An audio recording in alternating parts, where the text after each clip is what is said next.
Okay. Well, thanks y'all for coming out tonight. We're here to talk about a proposed oyster mariculture grow out facility for Aransas Bay. That pending permit number would be G-0018. G just referring to the fact that it's a grow out facility. 0018 is just a sequential number that we assign to those permits. So the purpose of the hearing tonight is to just provide information on this particular site in Aransas Bay, answer any questions that y'all may have about that site, and then to give instructions about how to submit public comment if you want to do so. As Holly mentioned, we're not going to be taking public comment through the Zoom webinar tonight, but we will provide an email address so you can do that so that we can document those comments in writing. Just a little bit of background about cultivated oyster mariculture. I realize that many folks are already becoming pretty familiar with what this is, but we usually start with a brief overview of what this program looks like. So TPWD permits the activity of cultivated oyster mariculture at both grow-out sites or farms and nursery hatchery facilities. This refers to solely off-bottom mariculture. So you'll see some pictures in a second here, but essentially stocking oysters from nurseries or hatcheries into bags or cages and allowing them to grow in these in-bay locations. So this is not wild oysters directly. These are oysters that are produced at a hatchery and then stocked in. So that's important to keep in mind. A main difference here. These are not oysters coming off of wild reefs directly. These are oysters that are stocked from a hatchery into these cage or bag systems. So the applicants nominate their own sites and then conduct a natural resources survey to verify that there's no habitat impacts associated with that activity. And then the permit has a 10-year term. We only allow for native Eastern oyster to be grown on these sites, and specifically native Eastern oyster from Texas broodstock. We have a pretty in-depth biosecurity protocols associated with that. Just to give you an idea of what some of those mariculture gears look like, we have floating bags, floating cages, adjustable long line systems. The two that we've seen to be most common among Texas growers has been the floating bag system, the floating cage system, and the site we're going to be talking about tonight is proposing the use of the floating cages. So a little bit more information. There is an annual fee paid based on the size of the grow-out facility or the nursery hatchery site. And to be clear, while Texas Parks and Wildlife Department is the central agency in this program, applicants must also get authorizations from several other state or federal agencies that hold various authorizations associated with mariculture, such as the Texas General Land Office, the Texas Commission on Environmental Quality, U.S. Army Corps of Engineers, and the U.S. Coast Guard. We do have an active use criteria that assures a certain minimum number of oysters will be stocked onto these sites per year, per acre. And given that these oysters are not, again, coming directly from those wild public reefs, we do allow for year-round harvest on these sites, though all harvests must still comply with Texas Department of State Health Services regulations.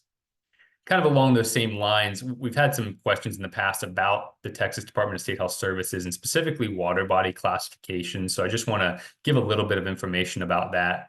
The Texas Department of State Health Services samples bodies of water in Texas for a number of different contaminants, but specifically, and for the purpose of the talk tonight, they use that information to classify bodies of water for molluscan shellfish or oyster harvest. And this is based on federal parameters and thresholds. So you'll see us talking about waters as approved, conditionally approved, restricted, prohibited, or unclassified. And that refers solely to the harvest of molluscan shellfish and doesn't impact access to those bodies of water in any way aside from molluscan shellfish harvest. TPW is not involved in water body classifications for human health. And so for any additional information or questions, we just direct you to the website given there. Okay, so let's talk specifically about the site that we're proposing tonight. So this is an oyster grow out site. So what that means is that it will be stocked with seed oysters and they'll be allowed to grow to market sizes before entering the market. It's located in Aransas Bay. That's Shellfish Harvest Area TX29, which is approved waters. And the acreage is 5 acres total for that site. You'll see here a vicinity map where this is located. The map all the way to the left kind of shows where it's located in the larger Aransas Bay complex, that red star. So if you're familiar with the area, this is just south of Poverty and Spalding Reef and just north of Jaybird Reef, though with quite a bit of buffer there between any of those oyster habitats. Zoomed in to the right, you can see the square outline of that facility, and that line's just showing the distance from the nearest shoreline, about 1,800 foot.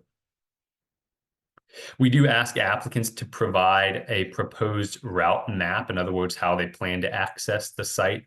And our applicant has proposed to primarily access that site from St. Charles Bay public boat ramp, and then coming out through St. Charles Bay and into Aransas Bay proper.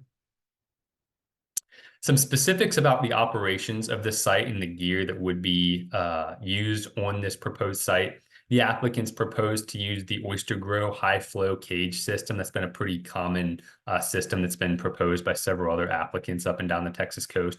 And you can see some specifics there regarding the size of the anchors, the helix anchors, which would actually anchor each line of cages. We'll have a diagram for that in a second here. The size of the anchor line and specific, and also the backbone line. They do propose to use 6 by 14 inch PVC buoys on each anchor point. In other words, at each line of cages. Specific navigational markers will really be under the jurisdiction of the U.S. Coast Guard requirements, but typically that is corner markers or wooden pilings with lights and reflective markings, and then midpoint markers along the boundary lines using PVC poles with reflective markings. Regarding bird deterrence, bird use of these floating cages can become a human health issue if it gets out of control. And so we just ask that applicants have a plan in place for dealing with any observed bird use of those floating cages. And the applicant has proposed the use of this bird away hawk system. You can see a picture of it there to the right, which is essentially a flying kite system, and then large zip ties to essentially create spikes on the surface of the cages to keep birds off. We don't require the use of those unless we see that there is bird use on those cages. We've really not seen that in many other sites up and down the Texas coast, but we like to have that plan in place. What you're seeing here is a general schematic of the proposed site. So we asked the applicants provide the maximum array or maximum build out array of cages on their proposed site. So again, this is a 5-acre site, and the maximum array of cages would include 720 cages. You can see how they're oriented on the site there. Each of those orange circles indicates a large buoy a large PVC circular buoy at each side of each line of cages. You can see that they're oriented along 3 columns of cages, each column of cages having 15 rows, up to 15 rows, and each row then having up to 16 cages, again, for a total of 720 maximum cages. Just to give you an idea of what that cross-sectional view would look like, this is the cross-sectional view of one row of cages, again, 16 cages, and each line of those cages would have a helix anchor associated with it, and then a marker buoy on each side. Some more information about proposed on-site operations. So the applicant has proposed accessing the site several times per week, up to once per day, to work those cages for cleaning and for desiccation. The oysters will be tumbled and sorted as needed on site, on vessel. All gear will have a stainless steel tag with contact information. And we also ask that applicants provide a hurricane plan, in other words, what they're planning to do if there's impending tropical activity. And this is pretty standard, and this obviously doesn't reflect all of that hurricane plan, but just some bullet points there. So when a storm is projected, the applicant proposes to check densities and potentially reduce densities in those cages 36 hours prior to landfall. They'll decide whether or not to sink cages or to adjust lines. So these floating oyster grow cages are essentially a cage on top of a ballast that is typically for floating oysters either above the surface of the water or in the water column. They can also be filled with water to sink to the bottom during a storm event to avoid impacts to those cages. And so that decision will be made 36 hours prior to landfall. and then post-storm, refloating those cages, taking inventory and reporting any lost gear. They do also propose to run storm plan testing prior to hurricane season, just to assess how long it takes to conduct those activities and verify they can do this. As I mentioned, we do require a natural resources survey from all of our applicants just to verify that there'll be no habitat impacts in or around the proposed site. Namely, what we're talking about here is seagrass and oyster habitats, either on site or within a buffer of those sites. And as a review, we do not allow any oyster habitat or seagrass habitat in the site, no seagrass within 200 foot of the site, and no oysters within 500 foot of the site or oyster habitat. So the applicant did conduct side scan sonar and then follow up a bottom grab samples in a particular array that we have prescribed for these surveys. You can see the dates there when those surveys were conducted, but just a couple specs of this survey. The depth ranged from 1.8 to 2.1 meters throughout the site and in the buffer zone. The samples consisted primarily of mud, very, very small shell hash, and silt.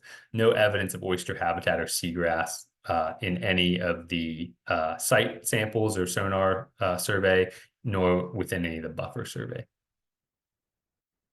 So next steps here then, after the hearing tonight, the public comment period for this particular site will be open until May 1st, 2024.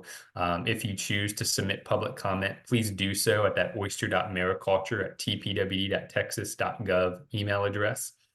If we do pass this public hearing phase, a conditional permit will be issued. With that conditional permit, mariculture activity cannot begin. That conditional permit only authorizes the applicant to then go secure authorizations from the other state and federal agencies that we talked about earlier. And then once those other state and federal agency authorizations are secured, we'll then issue the final permit. And after that point, mariculture activity can begin. So again, if you do want to give public comment regarding this particular site, you can do that at that oyster.mariculture@tpwd.texas.gov email address. And that said, we will stop there and take any questions that anybody has. We'll kind of leave it open for questions for a couple minutes here. If we don't get any questions, and we'll go ahead and finish up the hearing for tonight. I'm just going to go ahead and turn off my video. If anybody has any questions in the question, again, if you have a question, please use that question answer panel, and we'll just watch that for a couple minutes. Okay, I'm seeing no questions from any participants, so I'm going to turn it back over to Holly. Yeah, thanks, Zach. And again, for those of you who maybe joined us a little bit late, there will be an email tomorrow coming from Zoom with just some information about the webinar tonight. So that will include that Oyster Mariculture email address that we've talked about, where you can provide comment or reach out to us with any additional questions that you might have. A link to our YouTube channel where a recording of this webinar is going to be posted. Give us about 24 hours to get that uploaded. And also a link to our Oyster Mariculture page on the Parks and Wildlife website, where you can get more information about the program and see what sites we have currently. And again, a link to all of these webinars will be included there as well. So thank you again, everyone, for joining us this evening. Thank you to our presenter. Thanks, Zach. And we will see you all next time. Bye, everyone.